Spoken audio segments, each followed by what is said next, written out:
Naglalakad ang nakasombrerong lalaking yan nang bigla siyang huminto at lumakad pabalik. Hindi pa man nakakalayo, sinunggaban siya ng nakasalubong na lalaki.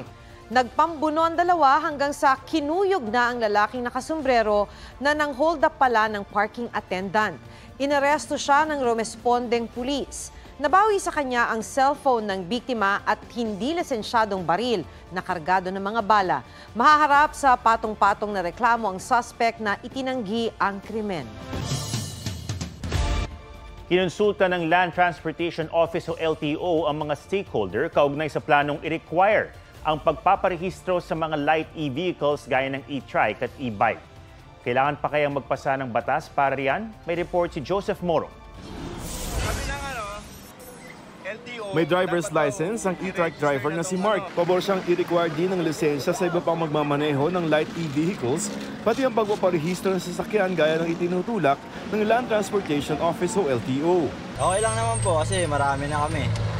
Gusto nga natin sa lalong madaling panahon kasi ang MMDA naglabas na rin ng panukala na bawal sa mga major thoroughfares. Inilatag ng LTO ang panukalang ito sa konsultasyon sa mga stakeholder. Ayon sa Land Transportation Office, kung meron kayong e-bike o e-trike at hindi nyo naman gagamitin yan sa mga pampublikong kalsada, hindi nyo yan kailangang iparehistro at hindi rin kailangan ng driver's license.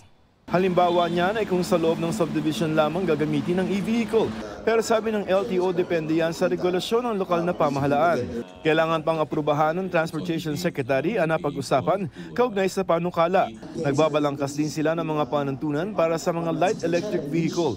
Sabi ng isang kongresista, sakop naman ito ng Electric Vehicle Act na di na kailangang amyendahan. Talagang mandato ng LTO itong pagre-rehistro ng mga sasakyan at kabilang naman talaga sa motor vehicles itong e-bikes and e-trikes. Pero aniya, sana mas mura ang pagpaparehistro ng mga e-vehicle kumpara sa mga ordinaryong motor. Idinagdag naman ang Espanya Boulevard sa Maynila, Bonnie Avenue sa Mandaluyong at Osmeña South Superhighway sa listahan ng mga national road kung saan bawal ang mga e-trike, e-bike at mga tricycle batay sa ipinasang resolusyon ng Metro Manila Council. Tinanggal sa listahan ang South Luzon Expressway na di raw saklaw ng MMDA. Ang e-bike pwede naman sa EDSA at iba pang national roads kung meron dedicated bike lanes. Limited lang sila sa bike lane. Even barangay roads, may mga bike lane na exclusive for bikes and e-bikes, pwede pa rin silang dumaan doon. Magkaiba naman ang reaksyon ng grupo ng e-vehicle owners at commuter tungkol sa plano ng LTO. We're in support of the LTO's move na once na lumabas na yan sa road, dapat rehistrado at mayroong lisensya. Mukhang restriction ang amin nakikita dito, hindi lamang regulation. Joseph Morong nagbabalita para sa GMA Integrated News. Nasagip ng NBI ang 8 kabilang ang 5 minor de edad na ginagawa umanong sex worker sa isang resto bar sa Tarlac. May report si Von Aquino. Wala, sir. Sa tulong ng NBI, natagpuan ng mga magulang ang anak nilang minor de edad na nawala raw noon pang Enero sa resto bar na ito sa Concepcion, Tarlac. Nagpaalam lang daw ito na may bibilhin pero di na bumalik. Makalipas ang halos 1 buwan, kumontak ang bata sa kanya mga magulang. Sabi nung bata, uwi lang siya pag marami na siyang pera. On one occasion, nakita niya yung anak niya nang mag-open ng screen, naka-brace na. And the mother was surprised dahil tinanong yung bata, saan ka kumukuha ng pambayad? Sabi niya, kay galing magbabayad naman, tutulungan daw siya ni mami, a certain. Nagsagawa ng surveillance ang NBI Atrad sa resto bar at nang makumpirmang ginagawang sex worker ang mga menor de edad, nagkasa sila ng rescue operation.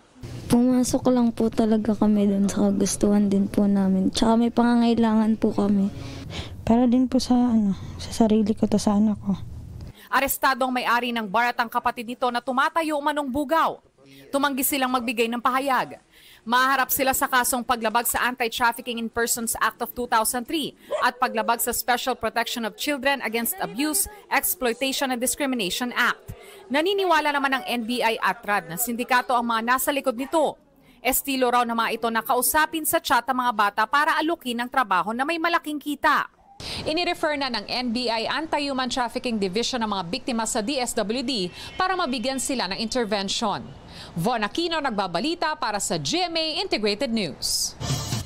Dinisinfect na ang mga upuan sa NAIA na inirereklamong pinugaran ng mga surot. Hinala ng Pest Control Services, imported o galing sa ibang bansa ang mga surot. Inireklamo ng ilang pasahero na nagkaroon sila ng pantal matapos maupo sa rattan furniture at metal bench sa paliparan.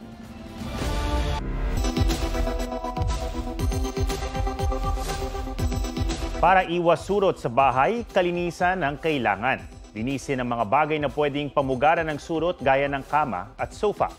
Agad ding ayusin ang kama kung may mga crack na pwedeng pamugaran. Tabhan at paarawan ang inyong bedsheet, kumot at mga damit. Magpagpag at maglaba ng mga basahan. Sirain at huwag nang ipamigay ang mga bagay na pinamugaran na ng mga surot. Maaari rin kumonsulta sa mga eksperto gaya ng mga Pest Control Service para mapigilan ang pagdami ng mga ito.